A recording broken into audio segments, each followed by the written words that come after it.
नमस्कार, मैं हूं विकास मीजा और आप देख रहे हैं अब तक टाइम। दोस्तों, आप तस्वीरों में देख सकते हैं इनेलो के महासचिव अभय सिंह चौटाला करनाल पहुंचे हैं। आपको बता दें, लोकसभा चुनाव समाप्त होने के बाद पहली बार करनाल पहुंचे हैं और आप देख सकते हैं जोरदार उनका यहां पहुंचने पर कार्यकर्ताओं द्वारा स्वागत किया जा रहा है। दोस्तों, हम चाहेंगे आप इस खबर को ज़्यादा से ज़्यादा शेयर कर देना। इस मौके पर आप देख सकते हैं कार्यकर्ता सम्मेलन बुलाया गया और इसके तुरंत बाद मीडिया से भी बात की है। आपको सुनवाएंगे इस दौरान अभय सिंह चौटाला का क्या कहना है। दोस्तों, हम चाहेंगे कि आप इस खबर को ज़्यादा से ज़्यादा शेयर कर दें। आप तस्वीरों में देख सकते हैं कि भारी संख्या में इनेलो पार्टी के जो वर्कर हैं, नेता हैं, वो यहाँ पर पहुँचे हुए हैं और उनका फूल बुक्कों के साथ स्वागत किया जा रहा है। दोस्तों, हम चाहेंगे आप इस खबर को ज़्यादा से ज़्यादा शेयर करें। आप तस्वीरों में देख सकते हैं मंच पर पहुँच चुके हैं अभय सिंह चौटाला और यहाँ पर जो कार्यक्रम है वो शुरू हो चुका है। चलिए, आपको सीधा ले चलते हैं अभय सिंह चौटाला की प्रेस वार्ता के अंदर और सुनवाते हैं क्या कहना है उनका पत्रकारों के सवालों के ऊपर।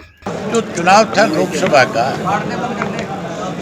उस चुनाव में कोई कांग्रेस के पक्ष में वोट नहीं डला। लोग भाजपा को तो हर हालत में सत्ता से पार करना चाहते थे, लेकिन लोगों का एक मन था कि भाजपा को देश से अगर सत्ता से पार कोई आज करेगा तो वो इंडिया का जो गठबंधन बना है वो करेगा। कांग्रेस उसका हिस्सा थी। लोगों ने इंडिया गठबंधन को वोट दिया है और उस गठबंधन का नतीजा है कि आज भारतीय जनता पार्टी जो 400 पार का नारा देती थी वो 241 सीट पे सिमट गई। और कम हो सकती थी ये सीटें, लेकिन कांग्रेस ने कुछ रीजनल पार्टियों को कमज़ोर करने के लिए इस गठबंधन का हिस्सा नहीं बनने दिया। उसी का नतीजा आज कांग्रेसियों को इस बात का बहुत मलाल है, आज बहुत तकलीफ है कि अगर हम 3-4 पार्टियों को और इसमें शामिल कर लेते हैं तो आज भाजपा सत्ता से बाहर होती, कांग्रेस सत्ता पे काबिज हो जाती, इंडिया गठबंधन काबिज हो जाती। विधानसभा के चुनाव के लोकसभा के चुनाव के नतीजों में बड़ा अंतर होता है। आप देखना, विधानसभा का जब चुनाव आएगा, लोग चौधरी देवीलाल जी की नीतियों को आगे बढ़ाएंगे और इंडियन नेशनल लोकदल पार्टी को इस स्थिति में लाकर के खड़ा करेंगे कि बिना इंडियन नेशनल लोकदल पार्टी के बिना सरकार नहीं बनेगी। विधानसभा चुनावों में किस तरीके से देखते हैं? क्या अकेले लड़ेंगे? क्या जेजेपी के साथ? हमारे साथ ऐसे बहुत सारे राजनीतिक दल हैं हरियाणा में, ऐसे बहुत सारे सामाजिक संगठन भी हैं जो राजनीति के अंदर भी अपनी रुचि रखते हैं। हमारी उनसे बात चल रही है। इसकी जिम्मेवारी हमने माजरा साहब से लगा रखी है, पार्टी के और 2-3 सीनियर साथी उनकी लगा रखी है। यहाँ पर उनसे बातचीत करें, ये लगातार संपर्क कर रहे हैं।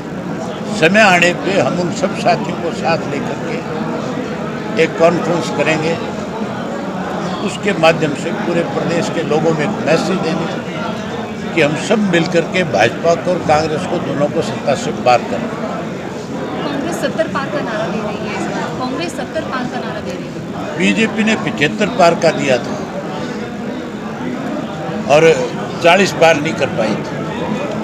कांग्रेस जो 70 पार का दे रही है, ये 30 पार नहीं करेगी, 30 से कम सीटों पर रह जाएगी। क्योंकि उसका एक सीधा कारण है, एक हल्के में भूपेंद्र सिंह हुड्डा ने और उसके बेटे ने 10-10, 15-15 लोगों को पीठ पे हाथ रख करके कह रखा है कि हम आपको टिकट देंगे। किसी भी पार्टी की 15 टिकट एक विधानसभा क्षेत्र में नहीं हो सकती, टिकट एक को दी जाती है। ये लोग आपस में लड़ेंगे। भूपेंद्र सिंह हुड्डा का बहुत बड़ा विरोध होगा, आप देखना। 20 जून को राज्यपाल से मुलाकात कर सकते हैं। अल्पत में जो सरकार है फ्लोर टेस्ट को लेकर भूपेंद्र सिंह हुड्डा, ये राज्यपाल से जाकर के मिलने की बजाय विधानसभा की सेशन की मांग क्यों नहीं करता हुड्डा? उसको कहना चाहिए सेशन बुलाओ और फ्लोर ऑफ द टेस्ट करो। हुड्डा मिला हुआ है भाजपा के साथ, अगर मिला हुआ ना होता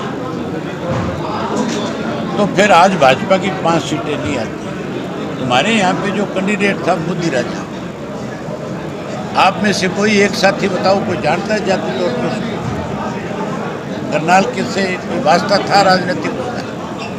गुहाना का रहने वाला लड़का था, सोनीपत से लाकर के यहाँ उतारा था, बिल्कुल नया चेहरा था। लोग भाजपा को हराना चाहते थे, इसलिए उसको वोट मिला था। हुड्डा ने तो मदद करने में कोई कसर नहीं छोड़ी मनोहर लाल की। इस तरह का उम्मीदवार उतार के साफ तौर पे संदेश दे दिया था कि मनोहर लाल खट्टर जीतेगा। पहले आम चर्चा थी कि मनोहर लाल खट्टर हारेगा। भूपेंद्र सिंह हुड्डा नैतिक आधार पर नायब सिंह सैनी का इस्तीफा मांग रहे हैं। हुड्डा को तो खुद को इस बात के लिए लोगों से माफी मांगनी चाहिए कि मेरी गलत फैसले की वजह से 5 सीटें भाजपा को हरियाणा में ज़्यादा मिली। ये हुड्डा की मेहरबानी है जो भाजपा 5 सीटों पे जीती है, एक पे भी नहीं जीती। कोई और बात करें। हार को कैसे बहुत देखते हैं आप? विधानसभा क्षेत्र चुनाव में अगर हार की बात करें तो किसकी हार की? आईएनएलडी की। आईएनएलडी ने कभी भी चुनाव जो जीत और हार के लिए नहीं लड़ा।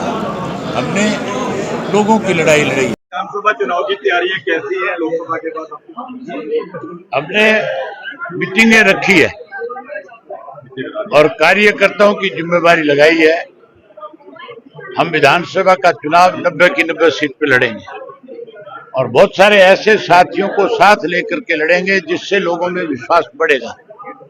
विधानसभा के चुनाव के नतीजे इंडियन नेशनल लोकदल पार्टी के पक्ष में आएंगे। दिल्ली कह रही है हमें पानी नहीं दे रही, और नायब सिंह सैनी कह रहे हैं हम पहले से भी ज्यादा पानी दे रहे हैं।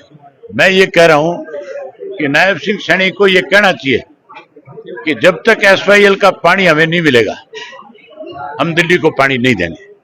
हुड्डा कह रहे हैं कि हम अब की बार सरकार बनाएंगे।